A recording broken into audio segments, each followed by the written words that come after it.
Assalamualaikum to you all. Welcome in Science Education for Board. This is lecture number 1 of 9th class chemistry from chapter number 1 Fundamental of Chemistry. Fundamental का मतलब होता है basic यानी बुनियादी चीज़ें. इस chapter में हम केमिस्ट्री को बिल्कुल बेसिक लेवल से पढ़ना स्टार्ट करेंगे और इसके तमाम कॉन्सेप्ट को समझेंगे. तो वीडियो को बगैर स्किप किए लास्ट तक देखिएगा और लास्ट में मैं आपको अपने प्रीवियस वीडियो के असाइनमेंट का आंसर भी बताऊंगी. ठीक है, go ahead. First of all हम केमिस्ट्री की डेफिनेशन को समझेंगे. केमिस्ट्री साइंस की वो ब्रांच है यानी वो शाख है जिसमें हम मैटर की खुसूसियात यानी प्रॉपर्टीज, स्ट्रक्चर एंड कंपोजिशन को समझते हैं, उससे डील करते हैं. Importance of chemistry in our daily life. हमारी रोज़मर्रा की ज़िंदगी में केमिस्ट्री की बहुत ज़्यादा इम्पॉर्टेंट है. Cooking, eating and digestion of food are purely chemical processes. जो भी हम फूड अपनी ग़िज़ा के तौर पर डाइट में कंज्यूम करते हैं, खाते हैं, पीते हैं, उसकी बाकायदा अपनी एक केमिकल कंपोजिशन है. उसके अंदर केमिकल कंपाउंड्स यानी कार्बोहाइड्रेट, प्रोटीन एंड लिपिड पाए जाते हैं. देन जब हम फूड ईट करते हैं तो सलाइवा में और हमारे स्टमक में कुछ ऐसे एंजाइम और केमिकल रिलीज होते हैं जो फूड की डाइजेशन करते हैं. So it's completely a chemical processes. इसके अलावा केमिस्ट्री जो है इंडस्ट्रीज में products like fertiliser, glass, plastic, paint, soap and detergent बनाने में भी हेल्पफुल है. ये कैंसर जैसी खतरनाक बीमारियों का भी इलाज करती है थ्रू द केमिकल एजेंट, जिस टेक्निक को हम कीमोथेरेपी कहते हैं. ये दवाइयाँ बनाने में भी मदद करती हैं in the pharmaceutical labs and industries. Then chlorine एक केमिकल कंपाउंड है जो ब्लीचिंग एजेंट के तौर पे यूज़ होता है, एज अ डिसइंफेक्टेंट यूज़ होता है माइक्रो ऑर्गेनिज्म यानी जरासीम को किल करने के लिए, उन्हें ख़त्म करने के लिए, और पेस्टिसाइड यानी कीड़े मकोड़ों को मारने के लिए भी इस्तेमाल किया जाता है. ब्रांचेस ऑफ केमिस्ट्री यानी केमिस्ट्री अपने आप में एक बहुत बड़ी फील्ड है, तो इसकी बहुत सारी ब्रांचेस हैं. First we will discuss physical chemistry. ये केमिस्ट्री की वो ब्रांच है जो रिलेशनशिप के साथ डील करती है of matter between the composition and properties. यानी ये वो ब्रांच है जो मैटर की कंपोजिशन एंड प्रॉपर्टीज़ के दरमियान के जो ताल्लुक है उसको स्टडी करती है, उससे डील करती है.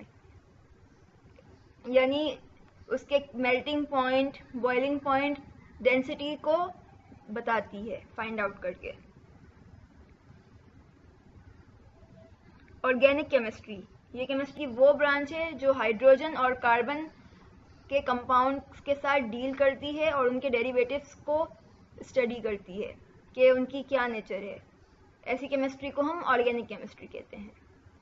इनऑर्गेनिक केमिस्ट्री वो केमिस्ट्री होती है जिसमें हाइड्रोकार्बन यानी हाइड्रोजन और कार्बन के अलावा तमाम दूसरे एलिमेंट के साथ डील की जाती है, उनको स्टडी किया जाता है. बायोकेमिस्ट्री वो केमिस्ट्री होती है जिसमें हमारी लिविंग ऑर्गेनिज्म में जितने भी बायोमोलिक्यूल सिंथेसाइज होते हैं या जो हम अपनी डाइट में लेते हैं, carbohydrate, protein, fat, lipid, minerals वगैरह, उनको स्टडी किया जाता है. और बॉडी के अंदर जो भी मेटाबॉलिज्म हमारा होता है, respiration, digestion, nervous system, circulation, जितने भी मेटाबॉलिज्म होते हैं उन सबको हम कहाँ पर स्टडी करते हैं? बायोकेमिस्ट्री में स्टडी करते हैं. Industrial chemistry. ये केमिस्ट्री की वो ब्रांच है जो इंडस्ट्रीज़ में बहुत हेल्पफुल साबित होती है और इंडस्ट्रियल प्रोडक्ट्स बनाने में मदद करती है, like plastic, glass, detergent, soap etcetera. Nuclear chemistry जो है न्यूक्लियर प्रोसेसेस के साथ डील करती है और रेडियो एक्टिव एलिमेंट्स की प्रॉपर्टीज़ यानी उसकी खुसूसियात को बताती है, जो अपने अंदर से बहुत सारी रेडिएशन इमिट करते हैं, निकालते हैं बाहर, लाइक यूरेनियम. और यूरेनियम ऐसा कंपाउंड है जो एटॉमिक बॉम्ब्स बनाने में भी यूज़ होता है. Environmental chemistry. ये वो केमिस्ट्री है जो इन्वायरमेंट में मौजूद जो है केमिकल कंपाउंड, उनकी इंटरेक्शन को स्टडी करती है और इसके असरात जो है हमारे लिविंग एनवायरनमेंट में क्या होते हैं उसे स्टडी करती है और बताती है. It may be positive and negative. Analytical chemistry, ये केमिस्ट्री की वो ब्रांच है जो किसी भी केमिकल सब्सटेंस या कंपाउंड की को स्टडी करती है, उसको एनालाइज करती है कि इसकी क्वालिटी क्या है, क्वांटिटी क्या है और ये किस किस्म का कंपोनेंट है सेपरेटली. मेडिसिनल केमिस्ट्री और मेडिकल केमिस्ट्री, ये केमिस्ट्री की वो ब्रांच है जिसमें मेडिसिन्स कैसे तैयार होती हैं और ड्रग्स के साथ और फार्मास्यूटिकल एजेंट की प्रिपरेशन की जाती है और उन्हें स्टडी किया जाता है, उनके साथ डीलिंग होती है. क्वांटम केमिस्ट्री, ये केमिस्ट्री की वो ब्रांच है जो क्वांटम फिजिक्स के मॉडल को यानी फिजिकल मॉडल को यूज़ करते हुए इन द केमिकल सिस्टम में उसकी एप्लीकेशन, उसके फ़वाइद, उसके मैकेनिक्स के वो कैसे काम करती है बताते हैं with the help of experiment perform करके. ग्रीन एंड सस्टेनेबल केमिस्ट्री, ये वो केमिस्ट्री है जो ऐसे प्रोडक्ट डिज़ाइन करती है जो एनवायरनमेंट के लिए लेस हजार्डस हो यानी नुकसानदेह ना हो, या अगर नुकसानदेह हों तो उनके साइड इफ़ेक्ट बहुत कम हों, बहुत कम ही नुकसानदेह हों, ताकि अर्थ पे पॉल्यूशन क्रिएट ना हो और अर्थ की ग्रीनरी महफूज रहे. ये कुछ बेसिक्स डेफिनेशन है. आई होप आप पिछले स्लाइड्स के स्क्रीनशॉट ले चुके होंगे और इनके भी ले लीजिएगा क्योंकि इससे आपको अपने नोट्स बनाने में हेल्प मिलेगी. मैटर आपको पता होगा छोटी क्लासेस से ही कि कोई भी ऐसी चीज़ जो वज़न रखे और जगह घेरे मैटर कहलाती है. इसकी 3 स्टेट्स होती हैं basically, solid, liquid and gas. अब एडवांस लेवल पे क्योंकि आप 9th क्लास में आ गए तो आपकी नॉलेज में ये होना चाहिए मैटर की एक चौथी स्टेट भी है जिसे हम प्लाज्मा कहते हैं. अब ये जो मैटर की स्टेट्स हैं ये एक दूसरे से किस तरह से मुख्तलिफ होती हैं, ये अपने एनर्जीज़ की बिना पे जो इनका एनर्जी लेवल होता है उसकी वजह से एक दूसरे से मुख्तलिफ हो जाती हैं. सबसे कम जो एनर्जी होती है वो सॉलिड की होती है. अगर एनर्जी इंक्रीज़ करेगी ज़्यादा तो वो लिक्विड बन जाएगा. फिर एक स्पेसिफिक क्वांटिटी में या स्टेज तक अगर एनर्जी इंक्रीज़ करेगी मैटर की तो वो गैस बन जाएगा और गैस से ज़्यादा इंक्रीज़ करेगी तो वो प्लाज्मा फाउंड होगा.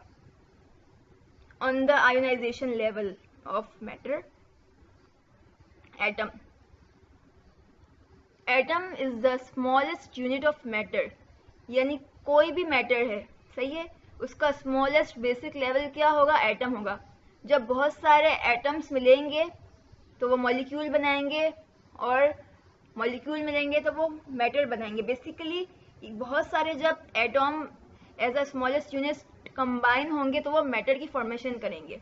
जैसे लिविंग थिंग्स किससे बनते हैं, सेल से बनते हैं ना, उनका बेसिक स्मॉलेस्ट यूनिट क्या होता है, सेल होता है. इसी तरह नॉन लिविंग एलिमेंट का, बल्कि एटम तो लिविंग थिंग में भी पाया जाता है, नॉन लिविंग थिंग में भी पाया जाता है, लेकिन नॉन लिविंग थिंग के एटम्स मिलकर जो है सेल नहीं बनाते, वो एटम के लेवल पे चलता रहता है, एटम और मॉलिक्यूल्स के लेवल पे. तो मैटर का जो है स्मॉलेस्ट यूनिट एटम होता है, बहुत सारे एटम्स कंबाइन होके जो है मैटर बनाते हैं with the different structure of element. Okay, अब एटम बेसिकली 3 सब एटॉमिक पार्टिकल्स से मिलकर बना होता है जो कि इलेक्ट्रॉन, प्रोटॉन एंड न्यूट्रॉन है, जिन्हें हम नेक्स्ट चैप्टर में स्टडी करेंगे. प्रोटॉन एंड न्यूट्रॉन एटम के न्यूक्लियस के अंदर पाए जाते हैं, जबकि इलेक्ट्रॉन न्यूक्लियस के बाहर होता है, उसके इर्द गिर्द मौजूद होता है. सब्सटेंस. अभी सब्सटेंस क्या है, जब कोई मैटर अपनी प्योर फॉर्म में हो तो और उसकी कंपोजिशन भी फिक्स्ड हो और कुछ खास किस्म की प्रॉपर्टीज़ रखता हो, खुसूसियात रखता हो, तो वो सब्सटेंस कहलाता है.